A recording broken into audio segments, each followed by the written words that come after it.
A waveform shown when applied to the following circuit will produce which of the following output waveform, assuming ideal diode configuration and R1 is equal to R2।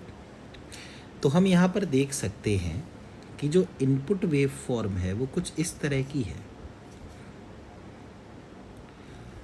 कुछ देर तक तो zero ही है, फिर कुछ देर तक +5 है, फिर कुछ देर तक -5 है,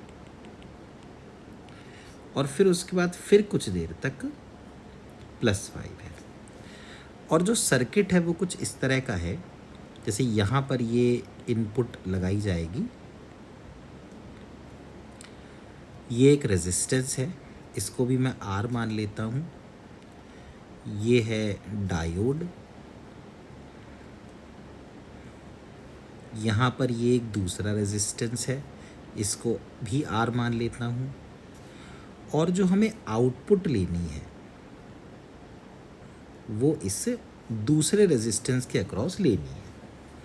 तो अब देखिए जो पहला हिस्सा है उसको तो हम छोड़ ही देते हैं, वो तो ज़ीरो ही है ना। चारों में ऑप्शन में भी ज़ीरो है। अब जो दूसरा हिस्सा है उसमें +5 है। अब इस +5 को ज़रा देखते हैं। देखो +5 का मतलब ये हुआ कि एक बैटरी 5 वोल्ट की इस तरह से लग गई, इस तरह से ये। तो अगर 5 वोल्ट की बैटरी ऐसे लगी है कि उसका पॉजिटिव टर्मिनल ऊपर है, तो ये जो डायोड है ये रिवर्स बायस हो गई, क्योंकि इसका एन टाइप पॉजिटिव से जुड़ गया। अगर ये रिवर्स बायस हो गई तो करंट को फ्लो ही नहीं होने देगी। तो जो सेकंड केस है इसमें ये जो वी आउट आ रहा है ये 0 के बराबर आना चाहिए। अच्छा, तो इस पर्टिकुलर केस में वी आउट विल बी 0। अब थर्ड केस देखिए, थर्ड केस में कुछ ऐसा बनना चाहिए, इधर नेगेटिव इधर पॉजिटिव, ये एक रेजिस्टेंस, ये डायोड, एक यहाँ पर रेजिस्टेंस है, इस तरह से आर ई मतलब 5 वोल्ट, ये भी आर।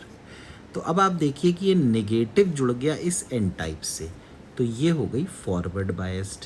तो it will start acting like a plane mirror. तो यहाँ से ऐसे करंट चलेगा, इस तरह से जाएगा। अब जो करंट गया वो तो था E अपॉन टोटल कितना रेजिस्टेंस है 2R, लेकिन जो V आउट हमें मिलेगा, ये V आउट की वैल्यू, क्योंकि हमें सिर्फ R के ही अक्रॉस निकालना है, तो it will be I into R, यानी 2.5 वोल्ट।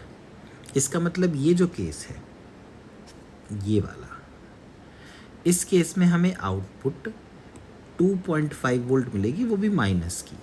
और फिर ये जो केस है, तो जैसा कि हम लोग देख ही चुके हैं कि इस केस में आउटपुट 0 मिलेगी। तो इस हिसाब से आप खुद ही देख सकते हैं कि जो ऑप्शन मैच करना चाहिए वो ये 4th वाला ऑप्शन मैच करना चाहिए।